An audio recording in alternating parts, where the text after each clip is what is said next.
खुश आमदीद इस्तकबाल करते नाजरीन आपका कश्मीर उज़्मा के आज दिन भर के इस उर्दू खबरनामे में मैं हूं आपके साथ शब्बीर वानी। उधमपुर और चनैनी में इंतखाबी रैलियों से खिताब करते हुए मरकजी वज़ीर दाखिला अमित शाह ने कहा कि दुनिया की कोई भी ताकत दफ़ा 370 को बहाल नहीं कर सकती है। उन्होंने कहा कि वज़ीर आज़म नरेंद्र मोदी की क़यादत वाली मरकजी सरकार दहशतगर्दी को गहरा दफन करने के बाद ही दम लेगी। अमित शाह कहते हैं कि जम्मू कश्मीर में पहली बार ऐसे चुनाव हुए कि जब न दफ़ा 370 और न अलग झंडा है। अमित शाह इस दौरान अपने खिताब में मज़ीद कहते हैं कि जम्मू कश्मीर में एक बार फिर दहशतगर्दी को वापस लाने की कोशिशें की जा रही हैं। मैं उमर साहब से कहना चाहता हूं कि आपकी जो मर्ज़ी हो, लेकिन हम दहशतगर्दी को गहरा दफन करके ही दम लेंगे और किसी में इतनी ताकत नहीं कि वो यहाँ दोबारा दहशतगर्दी को ज़िंदा कर सके। उनका ये भी कहना था कि जम्मू कश्मीर को रियासती दर्जा ज़रूर वापस मिलेगा, लेकिन इसका देने वाला सिर्फ नरेंद्र मोदी होंगे। जम्मू कश्मीर में जारी असेंबली इंतखाबात के दरमियान नायब सदर जगदीप धनखड़ ने कहा कि श्रीनगर की डल झील जो 1990 में बेरौनक थी, आज सयाहों से भरी हुई है। हर तरफ अमन व अमान कायम है। नायब सदर का कहना था कि जब मैं 1990 में यहाँ आया था तो उस वक्त हर चीज़ बेरौनक थी। सड़क पर 20 अफराद भी नज़र नहीं आ रहे थे। चारों तरफ मायूसी और नाउमीदी का आलम छाया हुआ था। मरकजी वजीर और भारतीय जनता पार्टी के सीनियर रहनुमा शिवराज सिंह चौहान ने नेशनल कॉन्फ्रेंस के सरबराह डॉक्टर फारूक अब्दुल्ला और कांग्रेस के सीनियर रहनुमा राहुल गांधी को चैलेंज करते हुए कहा कि उनकी 7 नस्लें भी दफ़ा 370 को बहाल नहीं कर सकती हैं। उन्होंने कहा कि ये नरेंद्र मोदी की हुकूमत है और आप किसी का भी सहारा ले लें, आर्टिकल 370 को बहाल करने में कामयाब नहीं हो सकेंगे। जम्मू कश्मीर नेशनल कॉन्फ्रेंस के नायब सदर उमर अब्दुल्ला ने श्रीनगर में पोलिंग की कम शर्रा दर्ज होने के लिए मरकजी हुकूमत को कसूरवार ठहराया।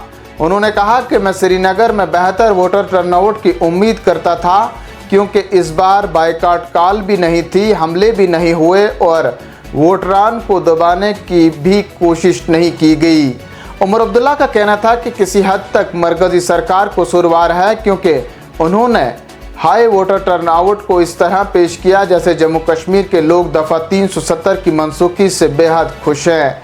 यही वजह है कि श्रीनगर के लोग ये नहीं चाहते थे कि उनकी तरफ से कोई गलत पैगाम या सिग्नल जाए। इधर मरकजी वजीर रामदास अठावले ने कहा कि जम्मू कश्मीर में दहशतगर्दी का 90% तक खात्मा हो चुका है। उन्होंने कहा कि दफ़ा 370 की मनसूखी के बाद जम्मू कश्मीर में अमन अमान की फ़िज़ा वापस लौट आई है। जम्मू कश्मीर में इस वक्त अमन अमान है और गुज़श्ता 1.5 साल के दौरान ज़ायद अज़ 2 करोड़ सयाह वादी वारिद हुए।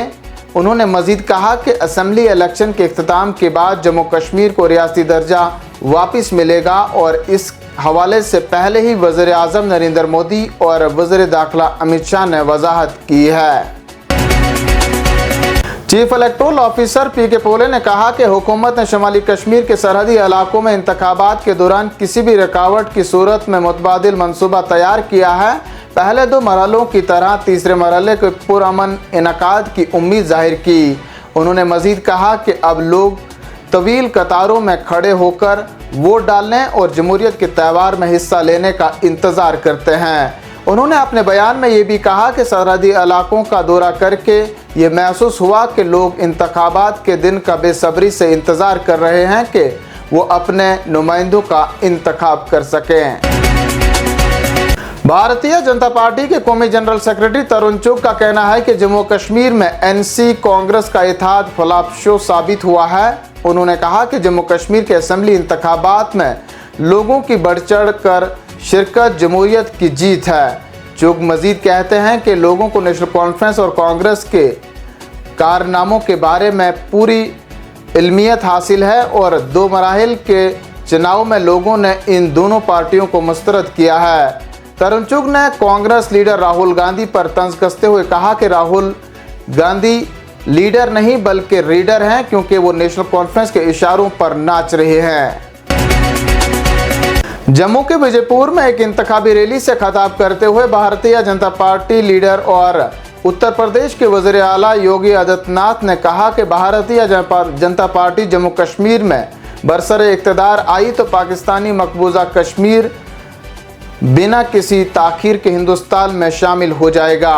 योगी आदित्यनाथ ने अपने खिताब में मजीद कहा कि पहले अमरनाथ यात्रा के हिंदू यात्रियों को खतरात का सामना करना पड़ता था, लेकिन अब मुल्क भर में यात्री बम बम बोले के नारे लगाते हुए यहां आते हैं। योगी अपने खिताब में मजीद कहते हैं कि आज जम्मू कश्मीर को दहशतगर्दी की राजधानी के बजाय सयाहत की राजधानी के तौर पर दुनिया भर में जाना जाता है।